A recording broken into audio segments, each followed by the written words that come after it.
Hello everyone! Welcome to Scrapped Steam Locos of Britain.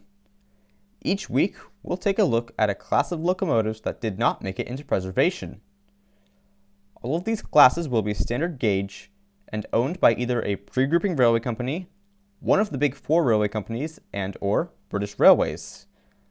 While some classes will get a new build member, most classes will be scrapped and likely remain scrapped. Here we go! Our next episode is on the London, Brighton and South Coast Railway D3s. In January 1890, Robert Billinton succeeded William Stroudley as locomotive superintendent of the London, Brighton and South Coast Railway following Stroudley's death the previous month. After ordering the last 6 of Stroudley's E1060 tanks, Billinton set to work on his first new design for the LB and SCR. This was intended to replace Stroudley's A1 class 060 tanks of 1872, known as Terriers, and his D1 class 042 tanks of 1873. Both classes were starting to struggle with an increase in suburban traffic, despite being nearly 20 years old. Billinton was appointed by Stroudley as his chief draftsman in 1870, but moved to Derby 4 years later, where he was given the same position by Samuel Waite Johnson. During his time at Derby, Billinton noticed the use of 044 tanks on suburban trains around London and on cross-country duties, which were similar to the duties performed by the D1s. Taking inspiration from both classes, Billinton designed the D3 class, with the first members, numbers 363 Goldsmith and 364 Truscott, appearing in May 1892. They had a 160 pounds per square inch boiler, 5'6" inch driving wheels, and 17.5 by 26 inch cylinders, resulting in 16,408 pounds of tractive effort. The class broke Stroudley's tradition of having a toolbox beneath the coal bunker. This allowed the bunker to be extended to almost the tip of the buffer beam, giving a greater fuel capacity compared to the Terriers and D1s. Features that did follow Stroudley's tradition were the cab, dome, and the curved side tanks, as well as the front tube plate, which came from the B1042s known as Gladstones. In later years, the class's parts were made interchangeable with the C2060s, which shared the same cylinders and motion, the E4062 tanks, which shared the same boilers, cylinders, and motion, and the I1 and I2 Atlantic tanks, which shared the same wheels and cylinders. In total, there were 36 D3s, the last of which was built in 1896.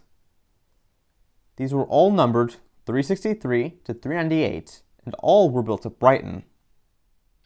The first member, number 363, was initially named Goldsmith, after the LB and SCR's chairman, Sir Julian Goldsmith, 3rd Baronet, who is said to have loved the D3 when she came out of Brighton Works.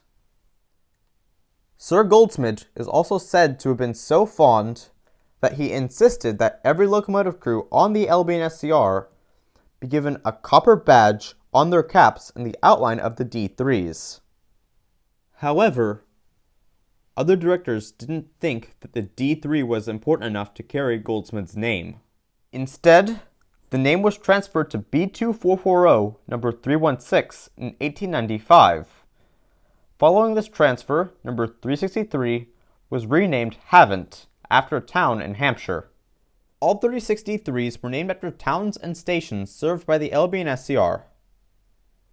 The class was first employed on suburban trains around London and Tunbridge Wells. They also hauled passenger trains on branch lines and secondary routes around Kent and Sussex. Between 1896 and 1898, number 375 Glynde was employed on the first Sussex Volunteers armoured train. Another member, number 387 Staining, was converted to oil firing in 1903. However, this was not a success, and she was quickly converted back to coal firing. In 1906, along with other tank engines on the LB and SCR, all of the D3s had their names removed. In 1909, Billinton's successor, Douglas Earl Marsh, ordered numbers 396 and 397 to be rebuilt with I-2 Atlantic tank boilers. These had a boiler pressure of 170 psi, resulting in 17,433 pounds of tractive effort.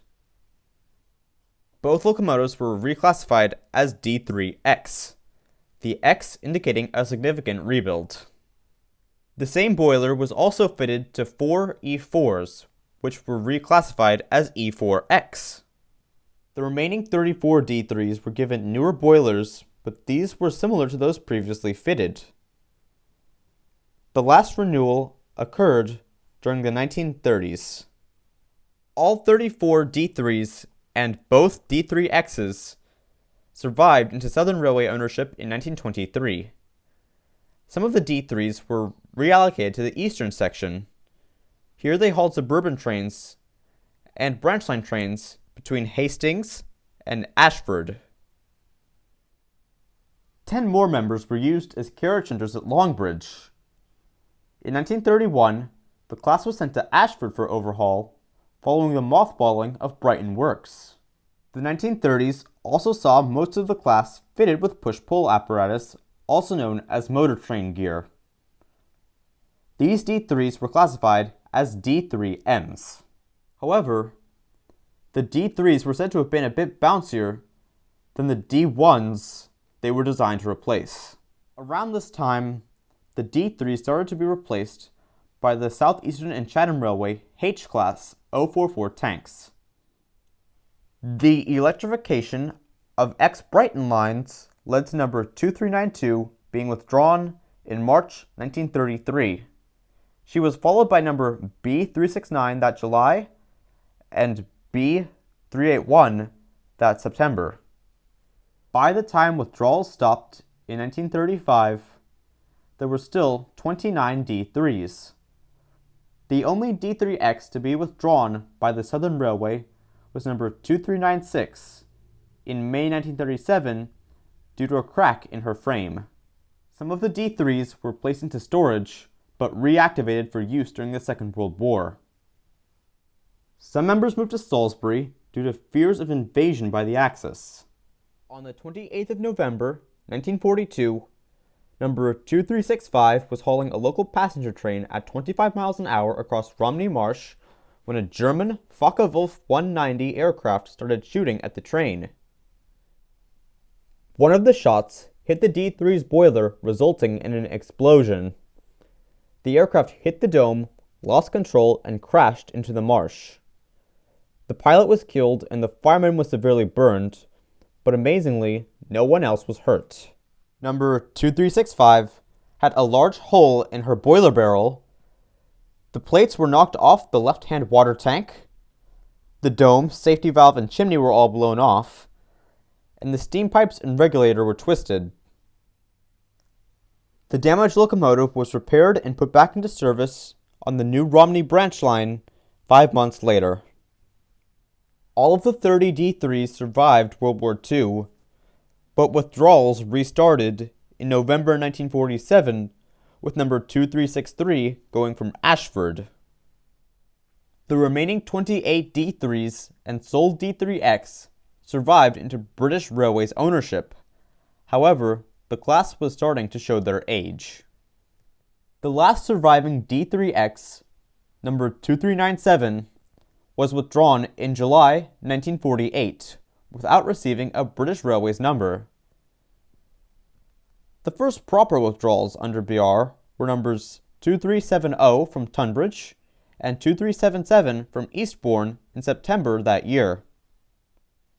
During the 1950s, the push-pull services were taken over by the Drummond M7 044 tanks and the aforementioned H-Class. Only one survived beyond 1953. This was number 32390, formerly named St. Leonard's. During her final years, number 32390 was used as a standby locomotive to cover for a failed M7, on rail tours, and on services between Brighton and Horsham. She was eventually withdrawn from Brighton in September 1955 and scrapped a month later. This series is inspired by locomotives of Great Britain by Royal Air Land and Sea and Top 10 Extinct British Steam Locomotives by Pendennis Castle. Links to both their channels are in the description below. As always, if you like this video and want to see more content like this, then feel free to like and subscribe. If you have any suggestions on an extinct British steam locomotive or class, let me know in the comment box below.